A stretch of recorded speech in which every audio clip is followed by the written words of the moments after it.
పెద్దలు deputy CM గారు పవన్ కళ్యాణ్ గారు మాట్లాడతారు.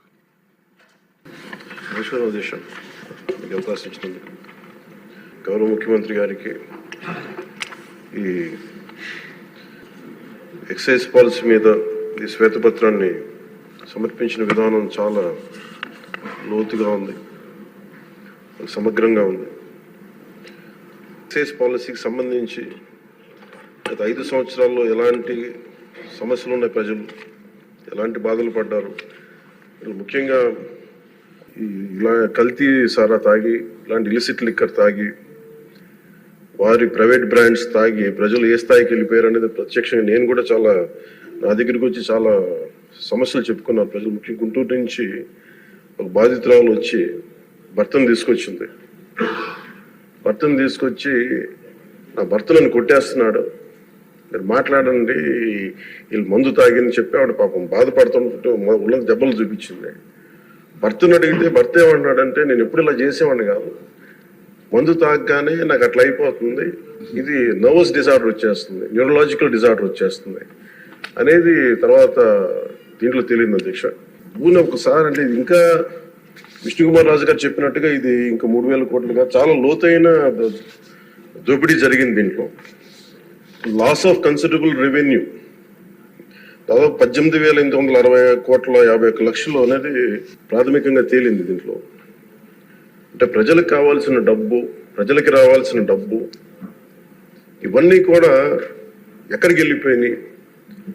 నిన్న ప్రధానమంత్రి గారు మనకి కేంద్రం బడ్జెట్ లో మనకి 15,000 కోట్లు ఇవ్వగానే ఇందాక గౌరవ ముఖ్యమంత్రి గారు చెప్పినట్టుగా మనం అందరం చాలా ఆనందపడ్డాం. దీంట్లోనే నిజంగా ఈ 15,000 చిల్లర కోట్లు మనకు వచ్చిందంటే అసలు క్యాపిటల్ కి ఇబ్బంది కూడా ఉండేది కాదు. పోలవరం చాలా వరకు అయిపోయింది. ఇవన్నీ పక్కన పెడితే అధ్యక్ష, నిన్న రివ్యూ చేస్తా ఉంటే ఒక 20,000 తీసుకున్నాడు ఒక అధికారి, మన ఏసీబీ వాళ్ళు తీసుకున్నారు, ఇంటర్ డిపార్ట్మెంటల్ ఎంక్వైరీ చేస్తాం అని చెప్పేసి ఒక రివ్యూ ఏదో కేసు గురించి చదువుతా ఉంటే తనకి కాంపెన్సేషన్ రావాలి, తనకి కోర్టుకి వెళ్ళారు. అది మాట్లాడుతున్నా ఒకటే అనిపించింది, ఒక చిన్నపాటి ఉద్యోగి తప్పు చేస్తే 20,000 రూపాయలు లంచం తీసుకున్నాడని చెప్పి లంచం తీసుకున్నందుకు ఏసీబీ ఎంక్వైరీ ఉంది, లేదంటే డిపార్ట్మెంటల్ ఎంక్వైరీ ఉంది.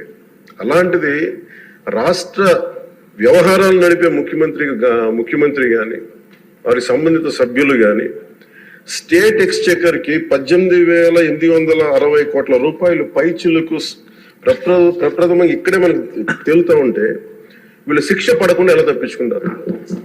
శిక్ష పడాలి. మనకి నైతిక బలం, నైతిక హక్కు ఎలా ఉంటుంది అధ్యక్ష? మనకి ఒక అధికారి 20,000 రూపాయలు నువ్వు తప్పు చేశావని చెప్పి ఏసీబీకి పట్టిస్తున్నావు. వీళ్ళేమో దారుణంగా 18,000 కోట్లు అటు ప్రజల్ని కనీసం వాళ్ళ క్వాలిటీలు మన లిక్కర్ మనకి తాగాలని చెప్పి ఎవరిని మనం కూర్చోబెట్టి మనం పెంపొందించట్లా. ఓకే, ఒక వ్యసనం అనుకోండి, దానికి ఏదైనా పేరు పెట్టుకోండి. ముఖ్యంగా మనకి మద్యపాన నిషేధం అనేది చాలా చాలా కష్టమైన విషయం, ముఖ్యంగా ఆంధ్రప్రదేశ్. ఒకవైపు యానాం, ఇంకోవైపు మనకి మధ్యప్రదేశ్, ఇంకోవైపు చూస్తే మనకి తెలంగాణ, ఒరిస్సా, తమిళనాడు, కర్ణాటక, ఇన్ని బార్డర్స్ ని షేర్ చేసుకొని మద్యపాన నిషేధం అనేది ఇప్పుడు చాలా కష్టసాధ్యమైన విషయం. గతంలో కూడా చేశారు, సాధించలేకపోయాం. ఇప్పుడు రెగ్యులేట్ చేయాల్సిన అవసరం ఉంది. ఇందాక గౌరవ సభ్యులు బుచ్చయ్య చౌదరి గారు చెప్పినట్టుగా ఒకటి స్టేట్ ఎక్స్చెకర్ కి లాస్ జరిగింది, ప్రజలకి ఆరోగ్యానికి హాని జరిగింది. దాంతోపాటు అసలు ఈ వ్యసనాన్ని తగ్గించే పరిధిలో కూడా కొంత బడ్జెట్ కేటాయించాలి, ముఖ్యంగా డీ అడిక్షన్ సెంటర్స్ కానీ వీటితో పాటు కేటాయించాలి. అది కూడా సూచన బుచ్చయ్య చౌదరి గారు చెప్పిన సూచన కూడా మనం పరిగణలోకి తీసుకోవాలి అధ్యక్ష.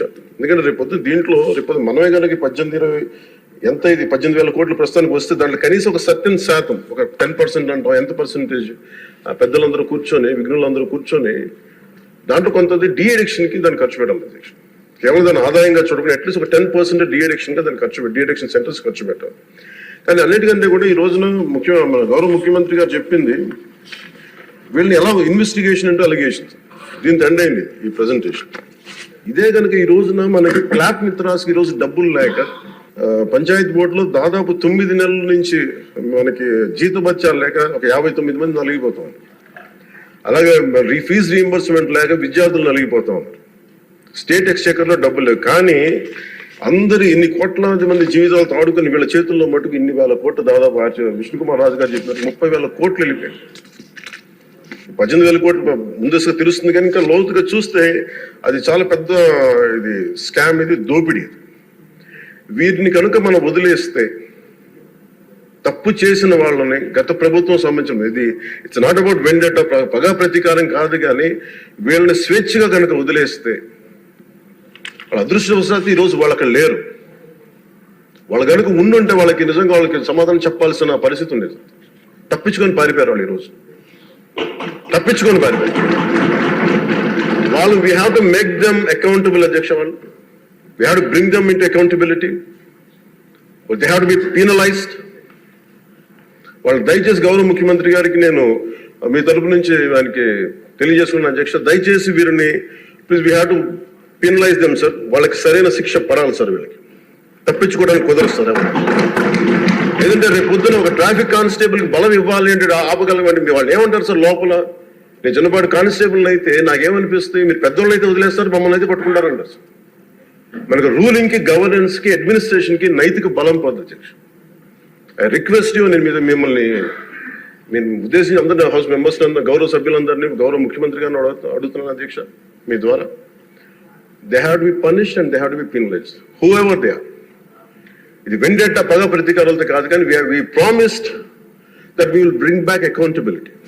We promised we were going to give a clean and clear governance. We have to live up to it.